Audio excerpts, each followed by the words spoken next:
Eugene Wong heads up Candlelight Productions. It's a non-profit organisation, and he's a lawyer himself, a social worker by day, and in whatever spare time this guy's got, and I imagine it can't be a lot, he then heads into producing in theatre. Candlelight Productions are presenting a return season of, it's squeaky clean comedy. It's part of the Melbourne International Comedy Festival. Eugene's on the line to tell us all about this and what the production company is. Eugene, nice to have you with us today. Hi, how are you doing? Doing very well. Thank you for taking time out of your law practice to talk to us. Oh, no, it's all good. I'm actually not a practicing lawyer anymore. You're not? Yeah. You're doing theatre full-time? I have run away to join the circus. Good on you. What a life you've got. That's wonderful. Yeah, it's great, actually. Now, what influenced you to do that? Actually, it's going to sound very dark. It was actually precipitated from September 11. I was working for one of the big nasties at the time, and the only people who could really afford to be our clients were multinationals. And so when the buildings went down, a lot of our clients were actually affected. And so you'd be hard-pressed to find a lawyer in our firm who didn't at least know of someone who was in the building at the time. Yeah. And so that shook us up a lot and made a lot of people reevaluate why they are doing what they're doing, I guess. And I'd already been thinking about this for a while, but it was just kind of a trigger for saying, actually, I really want to be focusing on doing what I'm passionate about and what I think is going to make a difference to the world. And I think it's important to have people who work in law firms or in any standard job, because society wouldn't operate without them. But it's important to have people who are passionate about that doing it. So then your passion was in the theatre, so you've gone to do full-time theatre, have you? Well, my passion is more than anything for people. So I went from working in the corporate world to going and living with homeless kids and working with young offenders, and at the same time trying to address social issues through theatre. So this is where your social workers come in? Yeah. So it's been a very, very colourful career progression, I guess. It's not quite the normal way of operating. Yeah, but if you're happy in what you're doing and you're finding life is fulfilling because you're helping others, I think it's a wonderful thing to do. Yeah, it's really marvellous. It's lovely hanging out with friends on a Sunday night and having everybody groan about how tomorrow's Monday and be able to say, yes, tomorrow is Monday, it's great. Yeah, I've got this and this to do. Good on you, that's wonderful. Tell us something about Candlelight Productions.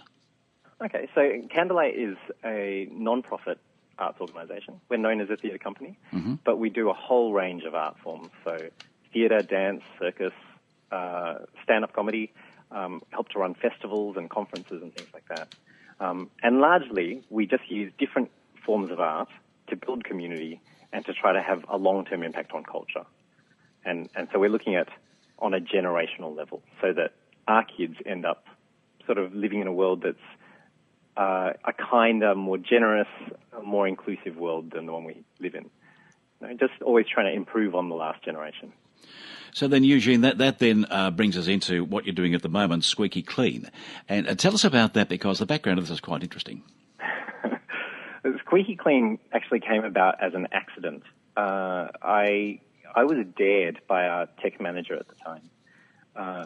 This was in the lead up to the comedy festival, and he said, I bet you couldn't produce a show that was clean but not kiddie humour.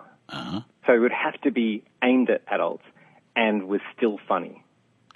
And so, of course, when you're dared to do something, you have to follow through.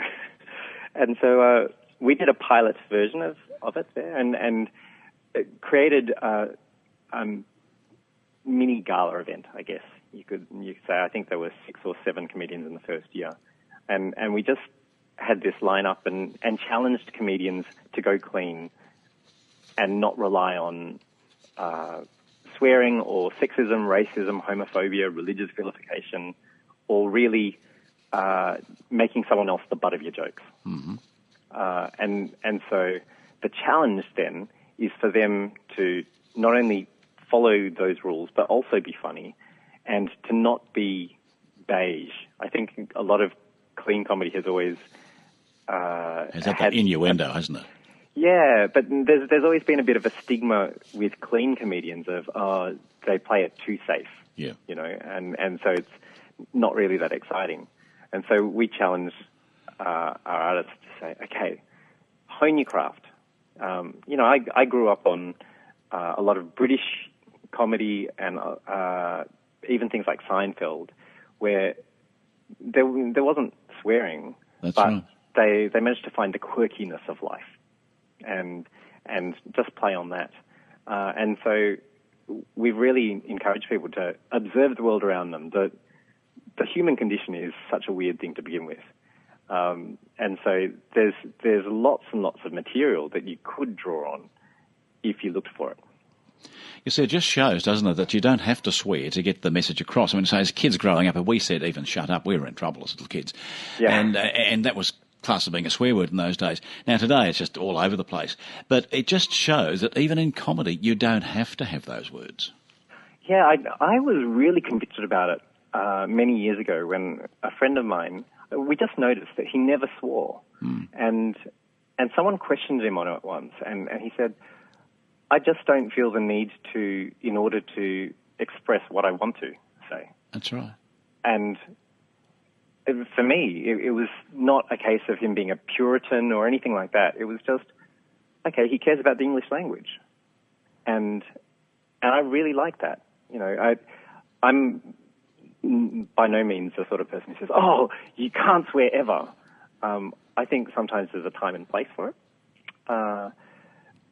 But it's when comedians get really lazy and rely on that as a form of punctuation or rely on shock tactics. Yeah, that's it, isn't it? Shock.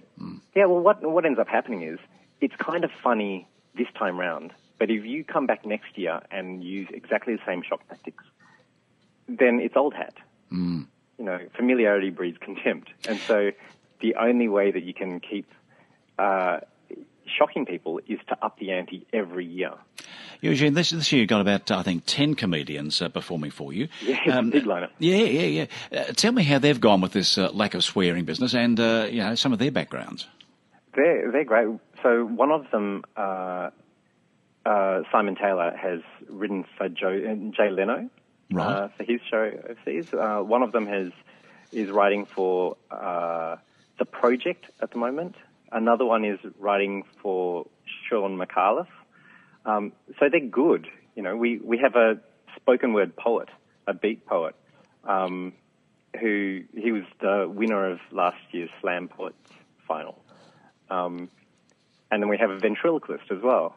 So we try to keep a range of expressions of comedy. There have been some years we've had physical comedy.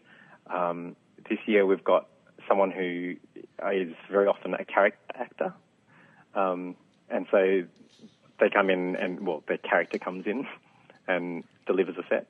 So, yeah, it's just really interesting seeing the different approaches. Some of the comedians this year are very dark and dry. Are they? And I really love the edginess of that. Yep. It makes it feel unsafe to the degree of, or dangerous, that, you know, where are they going to go? But because it's squeaky clean comedy, hopefully the audience knows that they're in safe hands. And yes, so, and they don't drop a little word here or there. Yeah. Yeah.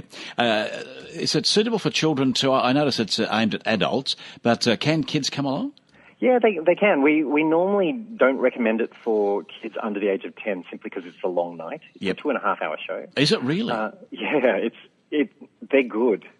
So each one of the comedians is performing one after the other? Yeah, so they have roughly 10-minute sets. Normally it's between 8 and 12 minutes or so. So it's a slightly different format from some other big lineup shows where they get, you know, their 4 minutes or whatever on stage. We really push them and we say, okay, we know that you can do this much, and so give us that much. So 2.5 hours, what a fantastic show. Yeah, and so we try to keep the different vibe going throughout the night, so that I normally find that watching comedian after comedian doing stand-up comedy, it can get exhausting. You as the producer, you've had to bring this all together, of course. You've got artists coming, I think, from South Australia and Queensland, I read. But to do that, you must have to audition these people first, do you? The audition process is 9 months of me sitting through many, many shows. Yeah, I was going to say that, yeah. And, yeah, a lot of them are not as funny as you would like them to be. So it's a pretty hard selection process then, isn't it? Yeah, and I guess within the comedy sector, it's quite a tight-knit sector. So once you know a few comedians, you start getting introduced to other people, and people who believe in what we're doing say, "Oh, I know of someone who could do this." Or, you know, years ago, I was speaking on a radio station, and I was interviewed by Dave O'Neill, who at the end of the interview just said, "I heard about Squeaky Clean. I reckon I could do that." You are. And so I said, "Well, are you up for it? You know, do you want to give it a go?" Yeah. And he really rose to the occasion. He was fantastic. Isn't that good? So, Yeah. so it's lovely that From Left sometimes Wing. people, some people stumble into it by accident. What about yourself, Eugene? Are you a bit of a comic as well? People only really laugh at me when I'm trying to be serious. Do they really? There you go. You are. You've got me, you see. I'm weeping now. I'm weeping. Yeah, well, we try not to take ourselves too seriously with our company. So there's a lot of laughter. In fact, in an hour, our entire office is going to ground to a halt because we have 3 p.m. song time every Friday. Oh, do you? And I roll my eyes every Friday. But somebody will choose a random song. Everybody has to stop and listen and sing along. And it's actually really good for productivity. That sounds good, yeah, it really does. I'd like to see that on YouTube. Oh, please no. Please no. You'll probably see me in the corner smashing my head against the door. It sounds really, really good. Your shows are on. They're starting tomorrow night, the 1st, April Fool's Day. There's nothing in that, I hope, for April Fool's Day for you. Then Friday the 7th of April and Saturday the 8th of April. Yeah. And, of course, being night time, all the jokes would have finished at midday anyway, wouldn't they? For April Fool's Day. Yeah. There's no guarantee in the comedy festival. Oh, no. Well, it's a great day to do it, isn't it? People are always a bit scared because, you know, we have the premium seating up the front and they say, "Oh, yeah, I want to sit here, but I don't want to ever get picked on." And we refuse to guarantee that they won't be. Yeah, well, the premium seating is $45. If you want to go in the back row, it's $40. So you can take your choice. Their concessions are $32. Pretty good price, actually. Now, what's the venue? Tell me where we're playing at. It's Melbourne City Conference Centre, which is on Swanston Street, just opposite the State Library. Oh, okay, top of town. Yep. Yeah, it's actually near the railway station. It's like a stealth venue. Yeah. It's underground, and a lot of people walk by it and have no idea that they're there. But it's, you know, this massive venue. It's a beautiful auditorium. So what number is that? Is that 333? 333. 333 Swanson. Yeah. All right. And how do we book tickets? That's a good question.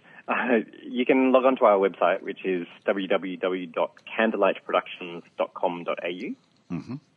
And and that'll take you through to the booking office. Yeah. Beauty. Yeah. Eugene, I wish you well for that. It sounds like a hoot. It really, really does. And what time is it? 7:30 at night, is it?